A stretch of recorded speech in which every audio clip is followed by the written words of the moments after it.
সাইজের বাচ্চা 2 কেজি বাচ্চাই আলাদা কিনছি একবার বড় বড় সাইজের। আর ইলিশ কিনছি বড় সাইজের ইলিশ। আর ইলিশ আছে ভাই, ভালো সাইজ ইলিশ আছে 4-5টা। ডিম ছাড়া মাছ, আপনি মাছ দিতে পারবেন। আর রিটা মাছ আছে 2টা, রিটা মাছ ভাই।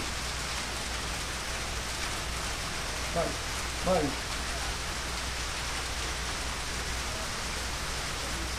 আমি চিংড়ি মাছ দিই, বাইকে দিই, আর 2টা রিটা মাছ দিই, আর বাসা মাছ দিই।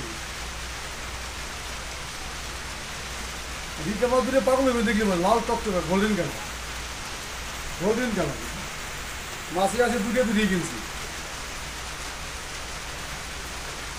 কী করবো ভাই, আমরা ভিডিও পাঠাই দিয়ে সব ভিডিও পাঠাই দিতে হবে মোটা দেন। রিটা মাছ কিন্তু 2200 টাকা কেজি।